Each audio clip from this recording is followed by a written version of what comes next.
Hi everybody, thanks for asking me to read. Today I'm going to read to you my favorite book about kindness called The Smallest Girl in the Smallest Grade. McKinley kiddos, you might recognize this book. This is one of my favorite books to read to younger kids, and it was given to me by one of my favorite school counselor friends, Deb Lenzen. The Smallest Girl in the Smallest Grade by Justin Roberts. Hardly anyone noticed young Sally McCabe. She was the smallest girl in the smallest grade. Sure, her name could be heard in the daily roll call, and she marched with her books down the same school hall. But hardly anyone noticed young Sally McCabe, and they certainly didn't know, or at least didn't mention, that Sally was paying super extra special attention to the abandoned kite with the tangled string, to the 27 keys on the janitor's ring, to the leaves as they turn green to gold in the fall, to the time Tommy Torino was tripped in the hall. She watched as the wildflowers tipped toward the light and heard the howl of a hound dog late one night. She was there when the stray cats who normally fought conducted a meeting in the church parking lot. She saw Kevin McEwen get pushed off a slide and the oncoming tears he wanted to hide.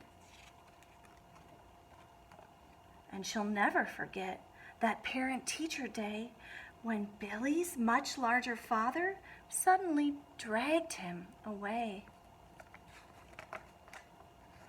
But through all the mean words and all the cold stares, no one even noticed that Sally was there. And they certainly didn't know, or at least didn't mention, that Sally was paying super extra special attention.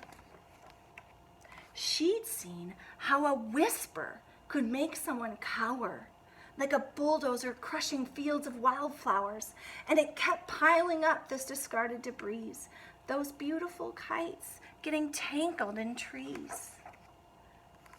So, on February 3rd at 11:29, Sally stepped straight out of the lunchroom line. She said, "I'm tired of seeing this terrible stuff. Stop hurting each other. This is enough." Now, a few laughed out loud or didn't care that there was some girl with her hand in the air. But then, something super extra special happened that day as Howard O. Henry suddenly set down his tray. Like waves rolling in, one after another, first Molly rose up, then Michael's twin brother. It was Tyrone and Terrence, then Amanda and Paul, who pushed out their chairs and stretched their arms tall. From the friendly lunch lady with the dishes she carted, to that new third grade teacher who had only recently started. Yes, everyone was there, even Principal Claire. And they joined little Sally with their fingers in the air. And though hound dogs were destined to howl at night, and most stray cat meetings would end up as fights, and kites would continue to get stuck in trees, they all felt for just a moment like the janitor's keys, fastened together with a heavy steel ring that held all the secrets to unlock everything. As the world returned to the way that it was, Sally noticed the difference, as she usually does, like when Billy paused briefly to open the door for Miss O'Connell and 17 more, or when Molly scooched over to make some space on the coral riser for Ellen and Grace. These moments, they often get taken for granted, like a wildflower appearing that no one had planted. The swings soon resumed their rhythm and sway, and day turned to night, and night turned to day.